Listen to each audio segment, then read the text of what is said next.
Bonjour, bonjour, chers abonnés sur la chaîne, chers passionnés amis des oiseaux des Canaries des Chardonnays, encore une nouvelle vidéo sur Canaries du 28. Et comme promis aujourd'hui, nous allons regarder un peu le sexage des classiques.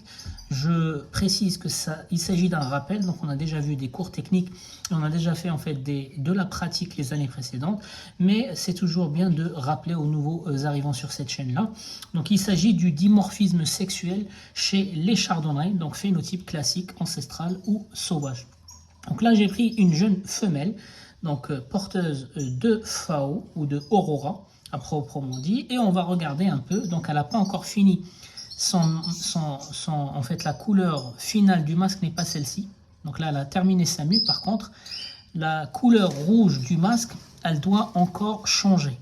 Quand elle est encore comme ça, en fait, un peu brillante, c'est qu'elle doit encore changer. Voilà, donc elle va devenir soit orangée, soit rouge, mais en tout cas, ce n'est pas une couleur définitive. Donc, on avait regardé dans les anciens cours que la calotte, voilà, donc la calotte fait partie aussi des critères à regarder chez les oiseaux de cette couleur-là.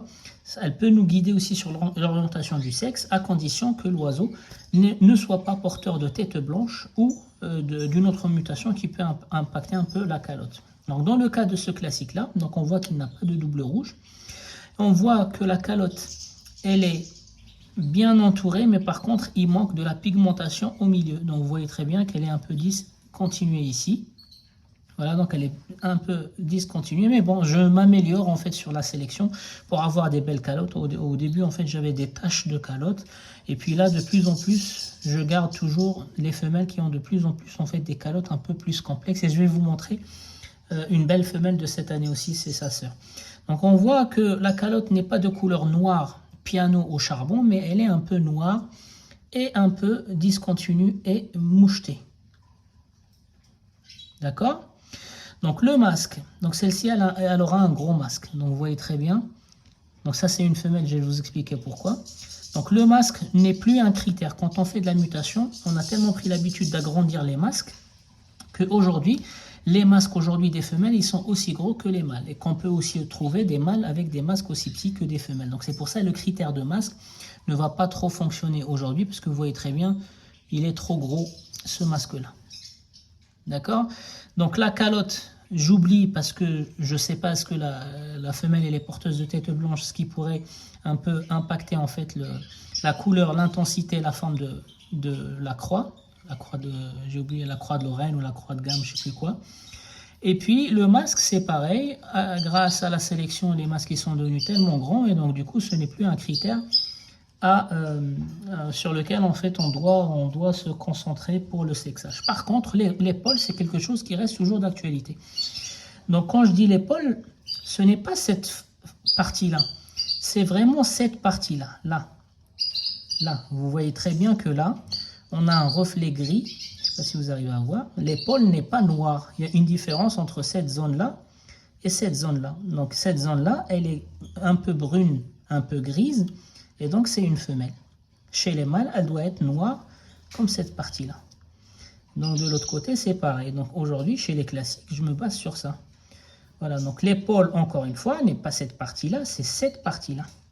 Donc cette partie-là, elle ne doit pas avoir de gris, ni de vert. Là, vous voyez très bien qu'elle est un peu grisée. Elle doit être de cette couleur noire. Donc, quand elle est gris ou verte, c'est que c'est une femelle. Quand elle est noire, charbon, et vous allez voir, les mâles, ils ont de là à là, noir, vraiment métallique et brillant. D'accord? Donc, est-ce que vous arrivez à voir la différence? Donc, rappelez-vous, cette zone-là, comment elle est un peu brune, un peu grise. Donc, c'est une femelle. Donc, aujourd'hui, moi, c'est le seul critère qui m'oriente vers le dimorphisme sexuel. Donc là, j'en ai une autre. Voilà, donc c'est toujours la même souche. Donc vous voyez très bien que ce masque-là, il est un peu rouge orangé, mais ça n'a rien à voir avec le masque de tout à l'heure. Donc c'est pour ça que je vous ai dit, cette couleur-là, elle est définitive, mais pas la couleur que je vous ai montré avant. Donc le masque, là, on se rapproche un peu plus. Donc il est un peu arrondi et moins large que celle de tout à l'heure. Donc vous le voyez aussi. Donc dans les coins, il n'est pas carré, mais il est plutôt arrondi. C'est ce que j'avais partagé, mais ça ne marche pas à tous les coups, malheureusement, parce que on a trop sélectionné des femelles avec des gros masques. La croix de Lorraine, c'est pareil, donc vous voyez très bien que là, elle a une Très très belle calotte. Donc je suis vraiment très très content de cette femelle-là. Donc vous voyez, elle a une calotte bien marquée. Voilà, avec un minimum de mouches ou un minimum en fait de discontinuité. Une très belle femelle. Mais certains, quand ils vont voir cette calotte, ils vont dire que c'est un mâle. Non, c'est pas un mâle. Encore une fois, moi je me base sur l'épaule. Voilà. Donc l'épaule ici là, vert brun. Donc c'est une femelle. Voilà. Là aussi, vert brun. Donc c'est une femelle. Voilà, une très très belle femelle qui a été sélectionnée pour l'année prochaine. Symétrique. Donc là, j'ai un des gros mâles de la saison. Encore une fois. Donc la couleur, vous voyez très bien qu'elle est différente. Donc ça, c'est la couleur définitive. Vous voyez, elle est un peu rouge, un peu orangée. Donc le masque, il est trop large. Mais ça pourrait être une femelle comme un mâle. Vous voyez que la calotte, elle est grande. Elle est beaucoup plus large que celle des femelles. Elle est noire, mais ça peut aussi nous tromper à cause de la sélection. On a très mal sélectionné les femelles de telle façon à ce que on a enlevé des critères des mâles qu'on a collés aux femelles. Mais ce qui ne va pas tromper, c'est bien sûr l'épaule. Donc vous regardez que l'épaule, il est beaucoup plus noir que chez les femelles. Voilà. Donc vous voyez que là, c'est beaucoup plus noir que chez les femelles. Encore un autre sujet, un jeune. Vous voyez que sa couleur, elle est définitive, celle-ci, elle ne brille pas. Le masque, il est large. La calotte, elle est noire, il a même un double rouge derrière. Donc ça aussi, j'essaie de l'enlever de mon élevage. En fait, ces taches rouges derrière, j'essaie de ne pas les sélectionner dans mon élevage.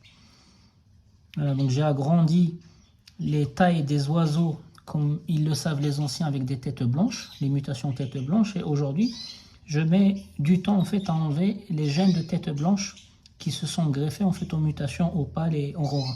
Donc j'essaie en fait de ne pas les sélectionner.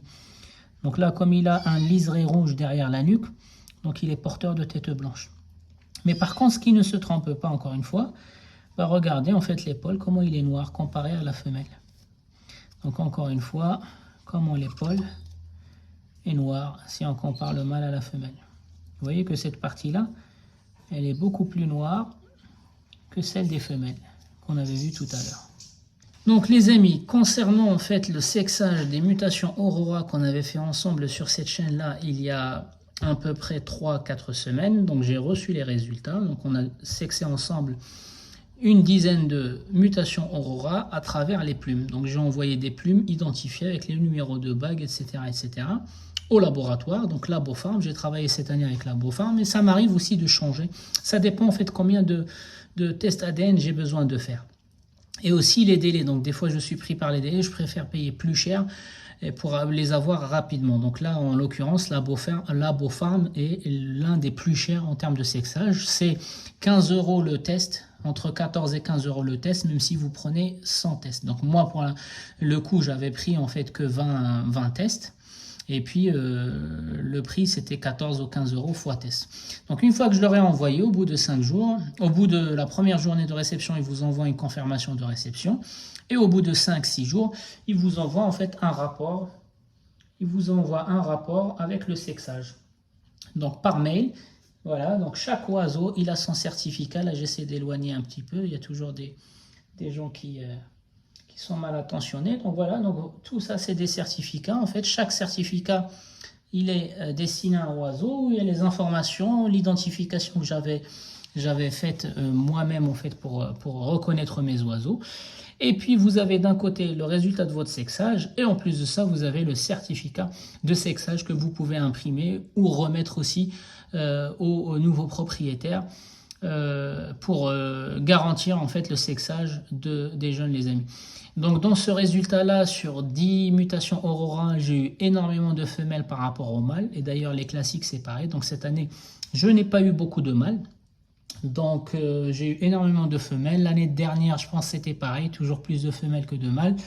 Et puis il y a 2 ans, c'était l'inverse. En 2023, je me rappelle, j'avais eu énormément de mâles que de femelles. Donc ça change d'une saison à une autre, sachant que aujourd'hui, il est difficile de prouver que c'est la température qui gère le sexage ou c'est plutôt la nourriture. C'est voilà, c'est aléatoire, c'est de la biologie, c'est voilà, c'est de la génétique. Donc c'est compliqué de savoir qu'est-ce qui impacte en fait le sexage dans un élevage d'animaux.